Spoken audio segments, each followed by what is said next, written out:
ভিডিওটি শেষ অবধি শোনার অনুরোধ রইল আপনাকে।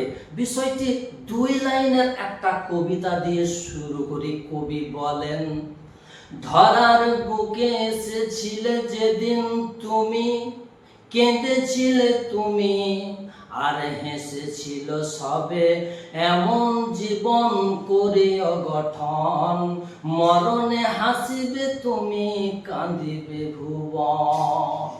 তুমি অনেক বড় টাকাওয়ালা অর্থশালী ব্যক্তি, তাই না? কিন্তু তোমার থেকেও টাকাওয়ালা অর্থশালী ব্যক্তি কবরডাঙ্গায় কবরের মধ্যে চিত হয়ে শুয়ে রয়েছে, চাতক পাখির মতো চেয়ে রয়েছে। কেউ যেন তার জন্য একটু সওয়াবের এহসানি করে, কেউ যেন তার জন্য একটু দোয়া মাগফিরাত কামনা করে।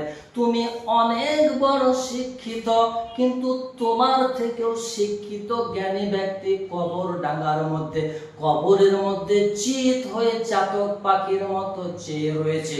কেউ যেন তার জন্য একটু সওয়াবের এহসানি করে, কেউ যেন তার জন্য একটু দোয়া মাগফিরাত কামনা করে।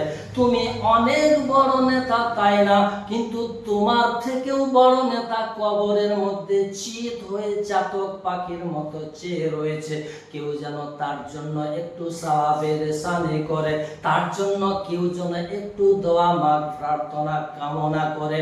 তুমি মরার আগে অর্থশালী ব্যক্তি হয়ে থাকলে, টাকাওয়ালা ব্যক্তি হয়ে থাকলে সমাজের বুকে এমন আলোকে ছড়িয়ে যাও, ওই টাকা দিয়ে গরিব দুস্থ এতিমদের তুমি এমন সাহায্য করে যাও, এমন ইতিহাস গড়ে যাও, ওই টাকা দিয়ে তুমি টাকার অপব্যবহার না করে সৎ পন্থায় কিছু ভালো কাজ করে ইতিহাস তৈরি করে দিয়ে যাও।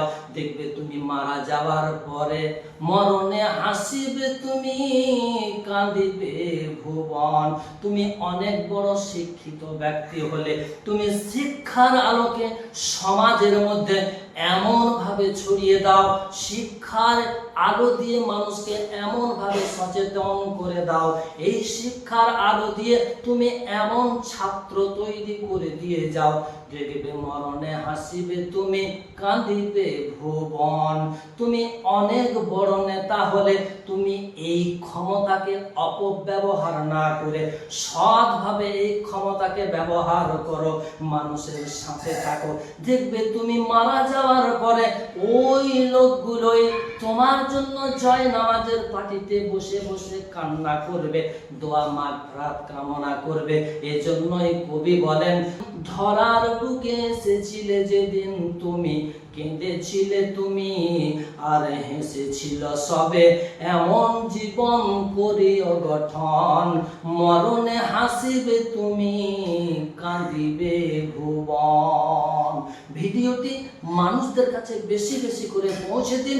এই ভিডিওটির দ্বারা কোনো 2-1টা লোক যদি উপকৃত হয়, তাহলে আমি নিজেকে একটু ধন্য মনে করব। জনস্বার্থে ভিডিওটি বেশি বেশি আপনারা মানুষদের কাছে পৌঁছে দিন।